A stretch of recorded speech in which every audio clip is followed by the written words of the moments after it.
सोबती सेवा फाउंडेशन आणि care for kidney हे काहीच या संकल्पना होत्या. त्या संकल्पना प्रत्यक्षात आणायला 2 व्यक्तींची मदत झाली. एक म्हणजे यशोदा वाकणकर संवेदना फाउंडेशनच्या आणि दुसऱ्या तरुणच्या पोटावेकर.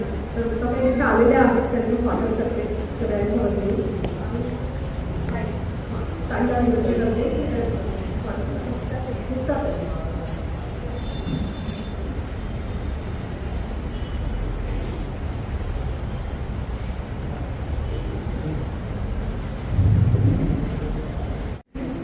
जर्मनी विषयामध्ये त्यांनी एमएची पदवी प्राप्त केली, त्यावेळेला त्यांना सुवर्ण पदक मिळालेलं होतं.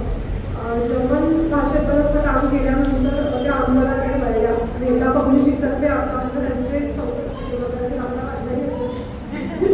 अशा साहित्यकृतींचे अनुवाद त्यांचे प्रसिद्ध झालेले आहेत. अनुवादातून अनुसर्जनाकडे असं पुस्तक त्यांनी नुकतंच लिहिलं आहे आणि ते आत्मकथनाच्या स्वरूपात आहे. ज्यांना अनुवादामध्ये इंटरेस्ट आहे त्यांनी ते जरूर वाचावं. मला वाटतं भाषांतर आणि अनुवाद याच्यातला फरक समजून अनुवाद सुद्धा एक स्वतंत्र पुस्तक होईल अशी जी मंडळी आहेत त्यापैकी शीलाताई एक आहे. तर हे महत्त्वाचं. त्यासाठी त्यांना अनुवाद क्षेत्रात काम करण्याबद्दल त्यांना अनेक पुरस्कार प्राप्त झाले. त्यांचा उल्लेख त्या मला करून देण्यासाठी मला माहिती आहे, त्यामुळे तो टाळते आता. आणि पण असं असतं की त्यांनी जर्मन भाषेशी आपला धागा कायम सोडून ठेवलेला आहे. त्यामुळे मॅक्सिमम भवन असो किंवा जर्मनीचं सांस्कृतिक मंत्रालय असो किंवा आपला जर्मनीचा विभाग असतो की त्याच्या अध्यापनाचा कार्य करत असतात. शिवाय त्यांची अनुवादाची कार्यशाळा त्या घेत असतात आपल्याला माहिती आहे. हा औपचारिक परिचय झाला तरी लीनाताई आपल्याला सगळ्यांना माहिती आहे. त्यांच्या मोठ लाघवी आणि प्रसन्न वावरामुळे त्यांच्या अतिशय उत्साही आणि सर्जनशील व्यक्तिमत्वामुळे. तर लीनाताई तुमचं परत एकदा स्वागत आहे. तुम्हाला ऐकायला खूप आवडेल.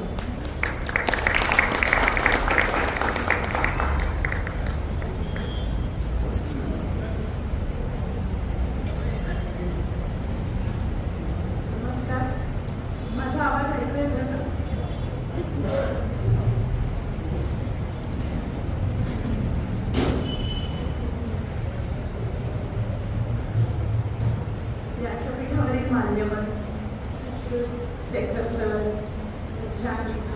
आणि तुम्ही लोकांच्या प्रेमाखाली सगळे स्नेहांती. मला माहिती आहे 6:30 वाजायला लागले आणि मी तर अध्यापिका आहे, प्रेमात लक्षात होणार नाही पण मी माझं अगदी थोडक्यात या पुस्तकाच्या अगदी सुरुवातीला म्हणजे फर्स्ट कट ज्याला म्हणतात त्याची वाचक मी आहे. म्हणजे अगदी ते पुस्तक असं अनएडिटेड असं पुस्तक मी ते वाचलं आणि पुस्तक वाचल्यानंतर माझ्या मनात पहिला विचार काय आला. तुम्ही तुम्हाला बोलते नाही पण पहिला विचार माझ्या असा मनात आला. मी पण अनुवादिका आहे, वर्षा पण अनुवादिका आहे आणि शेखर सरांचं इंग्लिशवर प्रभुत्व आहे. मग मला असं वाटलं की याचा अनुवाद व्हायला पाहिजे आणि नुसताच भारतीय भाषांमध्ये अनुवाद व्हायला पाहिजे आणि सगळ्या स्टेट्समध्ये. कारण असं आहे की अशा स्वरूपाचं पुस्तक आजपर्यंत कुणीच लिहिलेलं नाही. पहिलंच पुस्तक आणि याचं मोल शब्दात किंवा पैशात करता येणार नाही. तर हे घरोघरी गेलं पाहिजे आणि आपण इथे सुद्धा जमलेल्या लोकांनी असं ठरवलं पाहिजे की आपण किमान 10 लोकांना पुस्तक विकत भेट देऊ. ही तरी हा संकल्प सोडलेला आहे कारण ह्याचा उपयोग फार जास्त आहे. आता या पुस्तकाविषयी मी नंतर बोलणारच आहे पण आधी मी वर्षाविषयी बोलते. मी आज इथे उपस्थित आहे ती कोणी लीना सोनी अनुवादिका लेखिका वगैरे म्हणून नाही तर मी वर्षाची मैत्रीण म्हणून इथे आलेली आणि तुमची स्नेही म्हणून इथे आले. अत्यंत प्रेमाने इथे आलेली आहे. मी कसं बोलणार आहे. आज वर्षाने मगाशी उल्लेख केला आमच्या दोघींच्या पहिल्या भेटीचा, तर मला पण अगदी तीच भेट आठवली. मी वर्षाला फक्त मेहता पब्लिशिंगच्या माझ्यासारखीच एक अनुवादिका फक्त वयाने लहान असलेली म्हणून ओळखत होते आणि असंच फेसबुकवर मग आमची कॉन्टॅक्ट एस्टॅब्लिश झाला आणि मग फेसबुकवरनं एकदा फेसबुकवर तिने पोस्ट टाकली आणि वर्षाच्या पोस्ट खूप इंटरेस्टिंग असायच्या. तर तुम्हाला माहिती आहे की सोशल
त्यानंतर आमचा फोन झाला आणि मग मला त्याच्या शारीरिक कंडिशनविषयी जास्त समजलं. आणि मग अशी ती म्हणाली, जसं मला असं वाटलं की नाही आपण या मुलीला भेटलंच पाहिजे.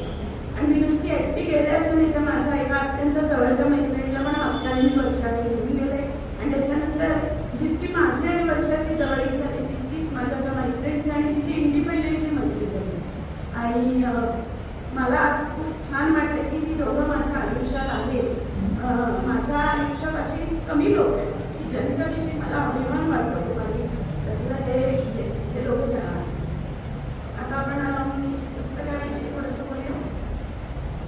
पुस्तकाची सुरुवात शेखर सरांनी जी केलेली आहे म्हणजे कालावधी झाली आणि नंतर त्यांनी पहिल्याच कालावधीमध्ये त्यांच्या आयुष्यात घडलेल्या एका प्रसंगाविषयी दिली. तर आपण अनेकदा असं म्हणतो ना की I always thought this happen only to other people. हे सगळं नीट चाललेलं आहे. एक तरुण तेजस्वी दाम्पत्य आहे, दोघं धडाडीचे पत्रकार आहेत, डोळ्यामध्ये स्वप्न आहे, खूप काही करायची इच्छा आहे, उमेद आहे आणि अचानक त्यांच्या आयुष्यामध्ये हे वादळ आलं. त्यांनी असं केलं की अगदी सुरुवातीला वर्षाला गॉल ब्लॅडरमध्ये स्टोन्स झाले आणि त्याचा तिला त्रास व्हायला लागला. आणि मग त्याच्यानंतर त्यातून पुढे हे उघडलं दुखणं. आणि सुरुवातीला ते सगळ्याचा आवाज यायला खूप वेळ लागला, कळलं की काय झालंय, भांबावल्यासारखी परिस्थिती झाली, घाबरायला झालं. पण मग त्यांनी दोघांनी मिळून ठरवलं की नाही काही झालं ते आपण त्याला सामोरं जायचं. आणि मग अशी काही वर्ष गेली आणि वर्ष गेली आणि मग एक छोटासा चमत्कार म्हणून काही असं आयुष्यात घडला. आणि मग किडनी प्रत्यारोपणाचं वर्षावर ऑपरेशन झालं. आणि मग आधीची काही वर्ष जे काही ती भयंकर गोष्टी सहन करत होती त्या थोड्याफार प्रमाणात मी म्हणेन कमी झाल्या. कारण ऑपरेशन नंतरचं आयुष्य सुद्धा अजिबात नॉर्मल किंवा खूप ग्रेट असं नसतं. त्याच्यात सुद्धा त्या रुग्णाला अतिशय त्रास सहन करायला लागतो. पण तरी सुद्धा निदान कुठेतरी 50% तरी तिचा त्रास कमी झाला आणि पुढचं आयुष्य त्याचं असं 5 वर्ष गेलं. आणि 5 वर्षानंतर म्हणजे वर्षाचं लेखनही चालू होतं एकीकडे आणि एकीकडे तिचं अनुवादाचं काम चालू होतं. एकीकडे तुम्हाला सगळ्यांना माहिती की मंडल आर्टिस्ट आहे हे पण तिने काम सुरू केलेलं आहे. त्याच्यानंतर त्यांनी केअर फॉर किडनी म्हणून संस्थेचं काम चालू होतं आणि आनंदात होते लोक जण. नंतर वर्षाला मोठा पुरस्कार मिळाला आणि मोठ्या पुरस्काराला मी गेले होते. आणि तिथे भाषण ऐकल्यानंतर मला माझा अश्रू अनावर झाले की मी म्हटलं की आपली इतकी चांगली मैत्रिणी पण तरी सुद्धा त्या दिवशी त्या भाषणामध्ये तिने मला आमच्यासमोर जे काही सांगितलं त्यानंतर माझं असं लक्षात आलं की आपल्याला लोकांशी खरंच काही माहिती नाही. म्हणजे खरं तुम्हाला सांगते की ॲक्च्युअली किडनी फेल्युअर झालेला किंवा डायलिसिसचा पेशंट मी आधी पाहिलाच नव्हता वर्षाला भेटेपर्यंत. आणि मी पहिल्यांदा वर्षाला भेटल्यानंतर माझ्या असं लक्षात आलं की हे काहीतरी भयंकर करत. मी आणि माझी मैत्रीण जेव्हा तिच्या घरी गेलो तर मी असं त्याचे वेगळंच चित्र रंगून गेले तिच्या घरी. आणि प्रत्यक्षात मी तिच्या फ्लॅटमध्ये पाऊल टाकलं मला अतिशय प्रसन्न वाटलं. तुम्ही सगळ्यांनी वर्षाचं घर बघितलं असेल तर किती कलासक्त आहेत ते लोक. आणि वर्षाचा एक स्वतःचा सुंदर असा कॉर्नर आहे बुक कॉर्नर लेखनाचा आणि तिची ती आर्ट सगळीकडे ठेवलेली आहे. आणि वर्षांनी आमच्यासाठी मिसळ घालून ठेवली. गंमत म्हणजे या मुलीला स्वतःला त्याची चव सुद्धा घेतात. नंतर तिच्याकडे 1.5 लिटर पाण्याची बाटली होती एवढीशी आणि तिने आम्हाला सांगितलं की ही बाटली मी पूर्ण दिवसभरात घेतली. आणि हे तिने आम्हाला ते हसत मजेत सांगितलं. म्हणजे तिला असं काही त्याच्यात मोठं काही ती सांगत नव्हती आम्हाला. आणि आम्हालाच असं वाटलं की अरे बापरे आणि ही मुलगी कशी असू शकते, ही इतकी कशी पॉझिटिव्ह आहे, हिच्या अंगात एवढी ऊर्जा नाही. आणि मी मनोमन देवाला म्हटलं की देवा या मुलीचं अगदी भलं कर आणि जे काय म्हणून जेवढे काय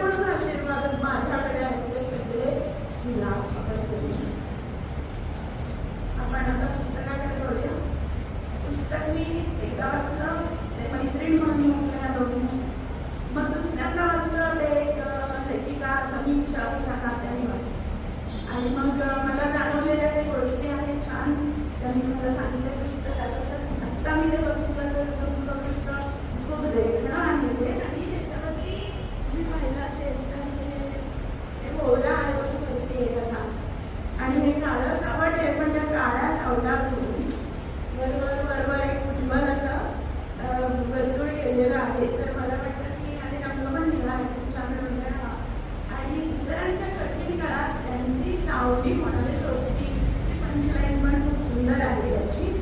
माझ्या मनात सारखं विचार येतो की याचा अनुवाद करायचं झालं तर काय करतो आपण, बघा माझी इच्छा पूर्ण झाली तर मी प्रकाशनाला येणार याची. खूप सुंदर आहे हे पुस्तक, आणि या पुस्तकाचा उद्देश आपण मगाचपासून ऐकतोच होत की ज्यांच्या प्रियजनांना गंभीर आजार आहे त्यांना योग्य मार्गदर्शन करण्यासाठी हे पुस्तक आहे.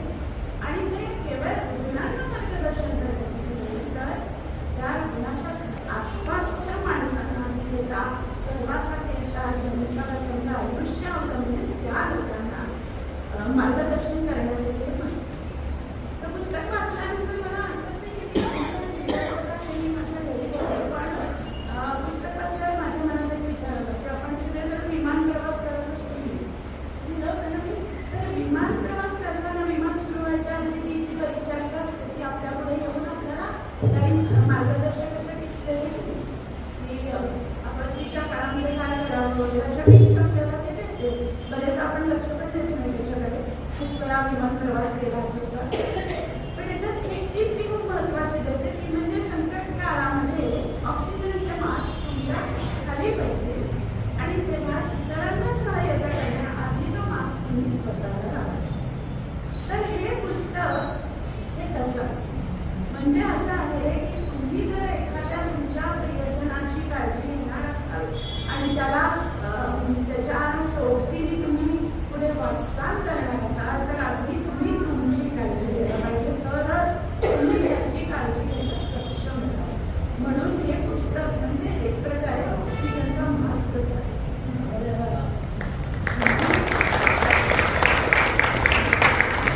मला या पुस्तकाचं टायटल पण सोबतही आहे, आणि त्यांनी त्याचं छान विवेचन केलं आहे, पुस्तकालाही केलं आहे, मगाशी पण सांगितलं, आणि ते मला खूपच अपील झालं की केअर गिव्हर म्हणा किंवा मराठीमध्ये काळजी वाहक हे शब्द आहेत ना, तर त्याच्यामध्ये एक डिटॅचमेंट आहे बरं.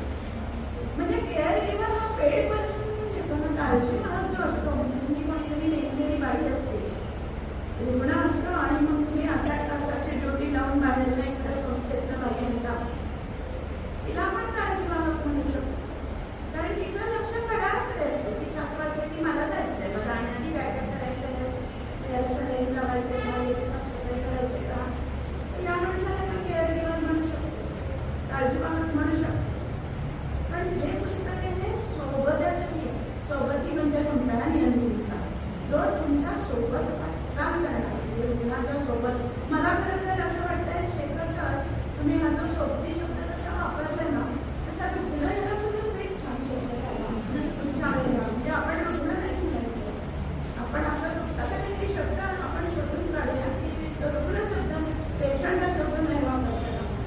तर ती जसं आपण दिव्यांग म्हणतो की नाही, आपण हे म्हणत नाही ना कधी, आपण अपंग वगैरे म्हणत नाही आपण, कारण का म्हणायचं नाही. तर त्याच प्रकारे आपण रुग्णाच्या साठी सुद्धा असा खूप छान काहीतरी शब्द शोधूया. तर अशी जे आपले प्रियजन असतात तर त्यांना साथ सोबत करून त्यांचा तुम्ही सोलमेट होता. ॲक्च्युली सोबती म्हणजे soulmate, to become their soulmate. सोलमेटचा अर्थ काय असतो की त्याच्या मनात काय चांगलं आहे हे त्यांनी न सांगता तुम्हाला कळलं. जे तुम्ही जेव्हा एखाद्या माणसाच्या इतकं सहवासात राहता आणि इतकं प्रेमाने तुम्ही त्याच्यासाठी असता, तेव्हा त्यांनी डोळ्याची पापणी जरी घालवली तरी तुम्हाला त्याच्या मनाला बरोबर कळतं. तर असा सोलमेट म्हणजे हा सोबती. आता ह्या आपल्या सोबत याचं जे लाईफ आहे ते अजिबात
वादविवाद झालेला. मी त्याची फिगर पण दिली एक कोटीच्या घरातला खर्च हा परवडू शकला नसता तर आपण काय करतो माहिती का? आपण एखादी पैठणी आणायला गेलो ना तर आपल्याला 10,000ची जी 12,000 वेळ लागली तरी आपल्याला दुसरी वाटत नाही. पण हेल्थ इन्शुरन्स करायची वेळ आली ना त्यासोबत 200 पैसे इतकं जास्त प्रीमियम. पण आपण लक्षात घ्यायचं की असा विचार आपण करतो तेव्हा आपण असं म्हणतो it always happens to other people. पण असं नसतं. Sometimes it happens to us also. तर म्हणून संकट येण्याच्या आधीच आपण त्याची सोय कशी करून ठेवायची याची त्यांनी पुस्तकामध्ये याचा उल्लेख केला. आणि त्यांच्या संस्थेमध्ये सुद्धा आपल्या ओळखीच्या कोणाला जर असं वाटलं तर आपण पॉईंट आउट करू शकतो की तुम्हाला मार्गदर्शन करतो. मग अशी तुम्ही असाही उल्लेख केला संस्कृतीसाठी त्याच्यामध्ये केअर गिव्हर रुग्ण नसून स्त्री आहे. तर तिच्यावर इतरही कौटुंबिक जबाबदाऱ्या पण असतात स्त्रीबद्दल. तीच केअर गिव्हरचं काम नाही ती सोबती पण असते. पण तिलाच नेमकं काहीतरी झालं आहे किंवा मुलालाच नेमकं काहीतरी झालं आहे किंवा घरातली वयोवृद्ध माणसं आहेत, सासूबाई आहेत, सासरे आहेत, त्यांना काहीतरी झालं आहे तरी तिला त्या दुर्गेप्रमाणे सर्व 8 हातांनी तिला सगळ्या आनंदाचं तोंड द्यायचं. तर अशी एक खूप अशी मनाला लागणारी एक गोष्ट माझ्या एका जवळच्या मैत्रिणीच्या आयुष्यात घडली आणि मला ती आत्ता इथे आठवली.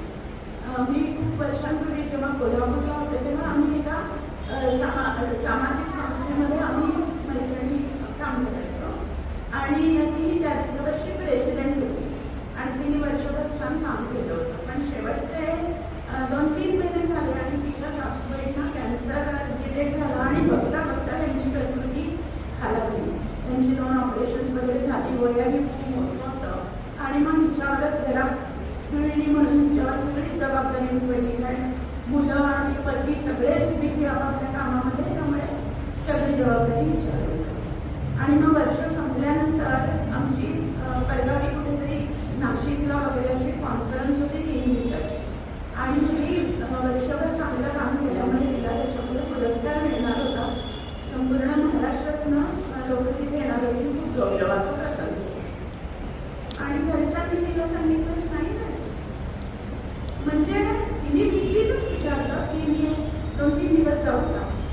वास्तविक बघता तिच्या नंदा पण त्याच गावात राहणाऱ्या होत्या. तिच्या मोठ्या होत्या 3 नंदा होत्या तिला. तर त्या नंदांची आई आजारी होती म्हणजे हिच्या सासू. पण तिला तर घरचे लोक म्हणाले कशी जाऊ शकते शक्य नाही येता. आणि तिचा नवरा पण तिला असं म्हणला तुला हे विचारायला वाटलं नाही का अशी कशी म्हणतेस की बक्षीस घ्यायला जाऊ. आणि मग ती म्हणाली नाही होऊ शकत. आणि मग तुम्ही कोणीतरी माझा पुरस्कार आणि आम्हाला इतकं वाईट वाटलं त्यावेळेला पण आम्ही काय करू शकलो नाही. आणि आम्ही तिला म्हटलं की आम्ही तुझ्या घरच्यांना समजवायला येऊ का तर ती म्हणजे नका एवढी मलाच लक्ष. तर ह्या अशा आपल्या समाजामध्ये आजही घडतात. तर ह्या घडून नये आणि आपल्याला जर असं कुठे दिसलं की असा जो सोबती आपला जवळपास कोणाचं तरी असेल तर शंकर सरांनी खूप चांगलं सांगितलं की त्या सोबत्याला आपल्या सहानुभूतीची आणि प्रेमाची आणि थोडा विसावा देण्याची गरज आपण ओळखली पाहिजे. कारण एक लक्षात घ्या की तो तुम्हाला कधीच सांगणार नाही. तो बरोबरच सगळं छान आहे असंच तुम्हाला दाखवणार. तुम्ही रुग्णाला जर भेटायला गेलात तर सोबती किंवा रुग्ण दोन्ही आपली गाणी तुमच्यासमोर वाचणार नाही. शक्य झालं तर कधी कधी वयस्कर माणसं असतात ती एक वेळ कृत्यूक करतात. म्हणजे म्हातारपणाला दुखण्याला कंटाळलेली असतात ती करू शकतात. पण त्यांना त्यांचे सोबती असतात ते शक्यतो तुमच्याकडे मदत मागत नाही. मग अशा वेळेला तुमच्यासारख्यांनी माझ्यासारख्यांनी आपल्यानी ही गरज ओळखून त्या सोबत्यासाठी तिथे केलं पाहिजे. दुसरी गोष्ट म्हणजे सोबतीला विषय हा पुस्तक मी मगाशी म्हटलं तर हा वेगळं काय आहे पुस्तकामध्ये. तर आपली एक शैली आहे. आता मी लेखिका आणि अनुवादिका वगैरे म्हटल्यानंतर माझी आपण गोष्टींकडे लक्ष जातं. तर त्यांना पत्रकारितेचा आणि लेखनाचा अनुभव आहेच आणि त्याच्याबरोबर तिचं व्हेरी गुड कॉन्व्हर्सेशन.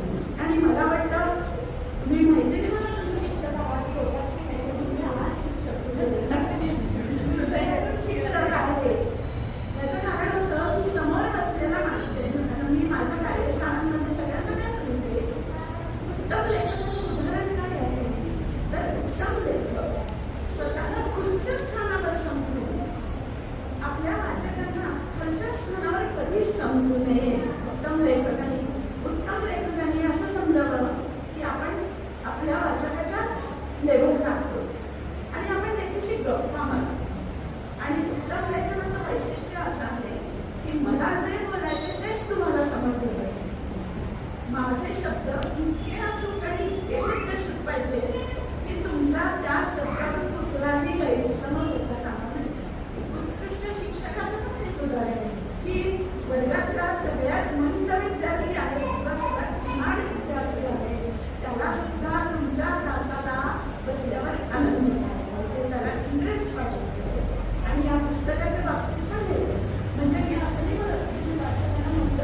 ओझं समजून घेणारं असं हे पुस्तक आहे. एक संवेदनशील आणि अंतर्मुख करणारं असं हे पुस्तक आहे. हे पुस्तक म्हणजे एका तरुण दाम्पत्याने आपल्या आयुष्यात आलेल्या संकटाला संकट न मानता त्या संकटातून ऊर्जा घेतली आणि त्यातून निगेटिव्ह आणि काहीतरी पॉझिटिव्ह करून दाखवलं. तर त्यांच्या या प्रवासाचा अत्यंत हृदयस्पर्शी आणि संवेदनशील असा हा लेखक आहे. या पुस्तकामध्ये गंभीर आणि आजारी व्यक्तीला आधार देणाऱ्या श्रोत्यांच्या भावनिक, शारीरिक आणि व्यावहारिक आव्हानांचा वेध घेतलेला आहे. पुस्तकाचा केंद्रबिंदू मी म्हटलं तसं रुग्ण नाही या सोबती आहे. त्याचं तेव्हा कसं की रुग्ण हा त्या संपूर्ण घरातला केंद्रविषयच असतो. कारण everybody is worried about human world. आणि तुम्ही भेटायला जाता तेव्हा त्याला भेटायला जाता तुम्ही, असं तुम्ही सोबत्याला भेटायला कधीच जात नाही. तो बिचारा बाजूला स्टूलवर तरी बसलेला असतो, नाहीतर तुम्ही घरात पण तुमच्या चहा पाण्याची व्यवस्था करायला सोबती किचनमध्ये गेलेला. तर या सोबत्याला केंद्रीभूत मानून हे पुस्तक लिहिलेलं आहे. हे पुस्तक महत्वाचं का आहे त्याच्यामध्ये मला जाणून येते म्हणजे लेखकाची एक समर्पित भावना आहे याच्यामध्ये. केवळ एक पती म्हणूनच नव्हे तर एक सोबती म्हणून. आपण जेव्हा 7 पावलं चालतो नातीचराने म्हणून, तर तेव्हा आपण ही इव्हन ख्रिश्चन धर्मामध्ये असतो, सर्व धर्मांमध्ये आपण ही शपथ घेतलेली असते की तुझ्या सुख दुःखांमध्ये मी सतत तुझी साथ देईन. ती 7 पावलं आपण बरोबर चालतो, पण ही जी 7 पावलं असतात ती जन्मभराचीच पावलं असतात. तर ही जी समर्पित भावना आहे ती कुठेतरी त्यांनी न दाखवता मला जाणवली. म्हणजे त्यांनी असं दाखवलं नाही आहे. पुस्तक त्यांनी खूप मॅटर ऑफ फॅक्टली लिहिलेलं आहे. उगीच भावनेला पीळ पाडणारे शब्द वगैरे अजिबात वापरलेले नाही त्याच्यामध्ये त्यांनी, किंवा त्यांनी स्वतःचं काहीही उगवलं वगैरे सुद्धा केलेलं आहे. पण मला जाणवलं की हा एक समर्पित सोबतीचं आयुष्य जगत असलेल्या माणसांनी स्वतःचे अनुभव लिहिलेले आहेत. पण त्याचबरोबर या पुस्तकातून त्यांच्या पत्नीचं जे दर्शन आपल्याला घडतं. म्हणजे आता इथे आपण जे बसलो या सर्वांनाच वर्षा आणि चंद्रशेखर माहिती आहे, पण उद्या आता जेव्हा केरळमध्ये जाईल, तामिळनाडूमध्ये जाईल आणि ती कुठे आंध्र प्रदेशात जाईल आणि ती दिल्लीला जाईल, तर तेव्हा हे पुस्तक वाचताना त्यांनी जो काही रोजगारता वर्षाचा उल्लेख केलेला, त्यांनी असं खूप काही चित्र वगैरे लिहिलेलं नाही त्याच्यामध्ये, पण त्यातनं आपल्याला जाणवतं की किती एकमेकांना अनुरूप असा हे जोडपं आहे. वर्षाची मला एक भावलेली गोष्ट अशी आहे की जी मुलगी आठवड्यामध्ये 2 तास 2 दिवस 3 दिवस दवाखान्यात काढते आणि ते सगळं सोसत असते. तुम्ही विचार करा की त्याच्यानंतरचा दुसरा दिवस तिचा कसा जात असेल. म्हणजे मी ती कल्पना पण करू शकत नाही की तुम्ही एकदा त्या सगळ्या प्रोसिजरमधून घरी आल्यानंतर तिचा राहिलेला दिवस किंवा त्याचा दुसरा दिवस कसा जात असेल.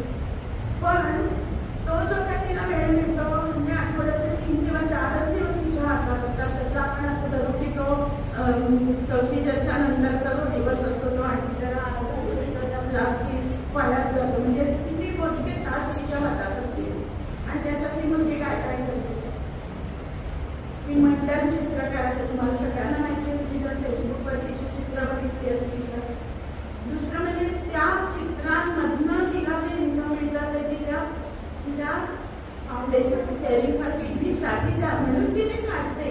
म्हणजे ती किती कष्ट करून ते सगळं करते आणि ती अनुवादाचं काम करते. तुम्हाला माहिती आहे मी जो 2-3 तास अनुवादाचं काम केलं तर मला इतका उपाय येतो की त्याच्यानंतर असं वाटतं नाही बाबा आपल्याला चहा पाहिजे, आता आपण काही करू शकणार नाही याच्यासाठी. तर ही मुलगी हे कसं करत आणि तिला जेव्हा मी विचारलं आता मग तू कसं हे करते तर म्हणजे नाही मला त्यातनं ऊर्जा मिळते. तर बघा कोणाला कशातून ऊर्जा मिळते. तर ते मला तिचं खूप शेखर सर आता तुम्ही एक काम करा की या पुस्तकाची पुढची आवृत्ती काढा त्याच्यात आमच्या वर्षांची जास्त घ्या.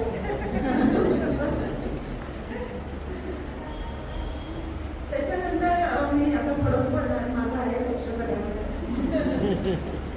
एक अभिनव दृष्टिकोन मी मगाशी एकदा म्हणालेच की हा अतिशय क्रांतिकारी दृष्टिकोन कारण दयाभावाने केलेली सेवा नाही तर परस्पर सहकार्याचा हा प्रवास आहे. आणि जो कोणी यातून आत्ताच जात असेल म्हणजे प्रत्यक्ष हे सोबत्याचं आयुष्य जो जगत असेल, त्यांनी जगत असलं तर त्याच्या मनाला नक्की उभारी येते. कारण काय होतं की जशी रुग्णाला निराशा येते तशी त्याच्या सोबत्याला निराशा येते.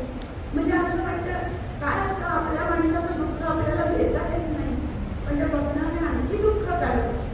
म्हणजे असं वाटतं की अरे त्याच्यापेक्षा मला वेदना होत आहेत ना, मी त्या सहन करीन, पण तुला होत असलेल्या वेदना मला बघत नाही. आणि विशेषतः पती पत्नीच्या बाबतीत तर जास्तच आहे. किंवा ती आई मुलगा असते समजा, किंवा आई आणि मुलगी असली तरी सुद्धा असं असतं की आपल्याला आपल्या आईच्या वेदना बघत नाही, किंवा आपल्या लहान मुलाला झालेल्या वेदना आपल्याला बघत नाही. तर अशी जेव्हा निराशा त्या सोबत्यांना गेली तेव्हा हे पुस्तक त्यांना नक्की उभारी देतं. दुर्लक्षित मुद्दा की सोबती हा एक दुर्लक्षित जीव आहे. म्हणजे मी मगाशी म्हटलं तसं की सगळे जेव्हा रुग्णाला भेटायला जातात तेव्हा बिचारा अवघडून स्टूलवर बसलेला सोडती असतो, तो म्हणतो बसा ना तुम्ही, म्हणून स्वतः उभा राहतो, नाहीतर आतमध्ये चहा करायला लागतो. तर हा दुर्लक्षित ही व्यक्ती आहे.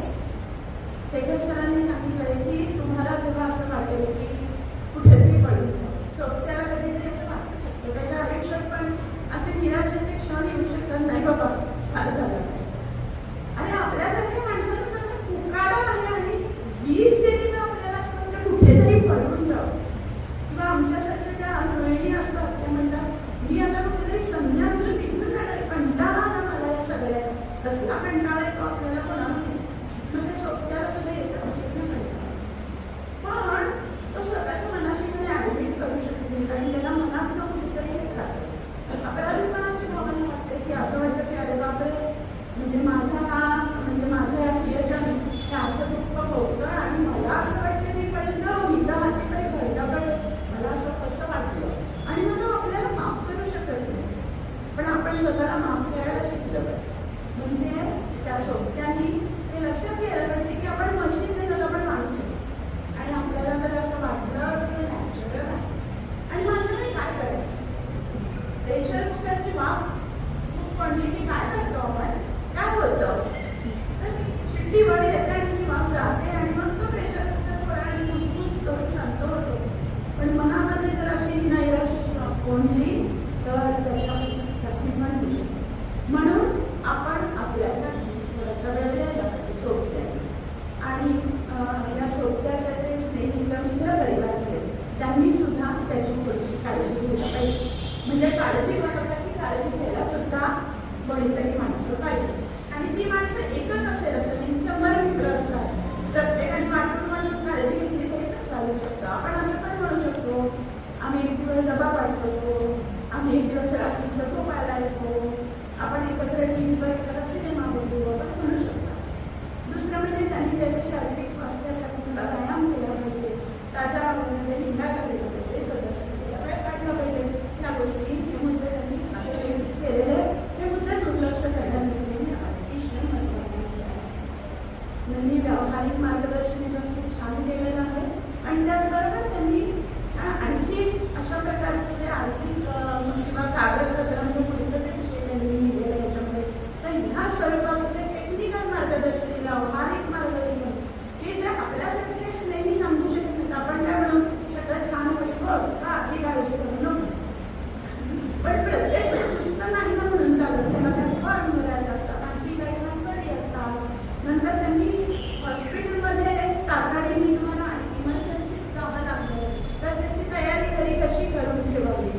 नॉर्मली आपली मुलगी बाळंतपणाला आली की आपण तिची बॅग करून ठेवतो, पण अशी रुग्णाची सुद्धा तयारी करायला लागते. तर याचं त्यांनी छान अभाव केलं की ही बॅग कशी तयार ठेवावी.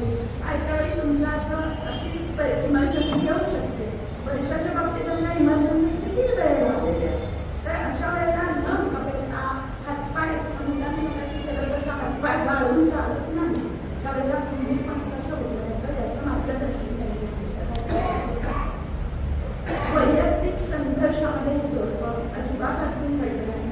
तर त्यांनी आपल्यासारख्या संकटग्रस्त लोकांना मदत करण्यासाठी म्हणून या संस्थेची उभारणी केली आणि दुःखाला एका सकारात्मक ध्येयामध्ये त्यांनी बदललं.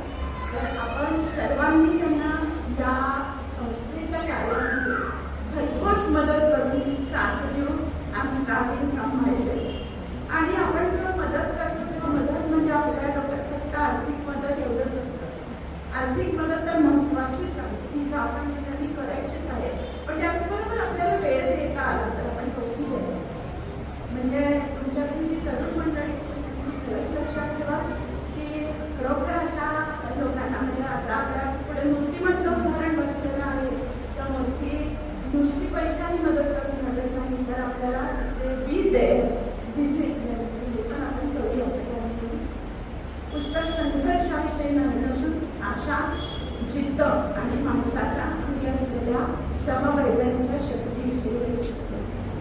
आणि सगळ्यात शेवटी एक पृथ्वीची हाक. या दोघांनी पण मी हाक मारलेलीच आहे, त्यांच्या वतीने मी पण तुम्हाला हाक मारते. आणि आपण त्यांनी उभारलेलं हे जे ध्येय आहे त्याला पुढे घेऊन त्यांनी लावलेलं हे रोप आहे त्याला आपण पण आपल्या वतीने पाणी घालूया. आणि तुम्ही सगळ्यांनी माझं भाषण आवडीने छान ऐकून घेतलं आणि मोबाईलमध्ये बघितलं नाही, घड्याळाकडे पाहिलं नाही, मीच बघत जास्त आणि तुम्ही मला इथे बोलवलं प्रेम.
खास आज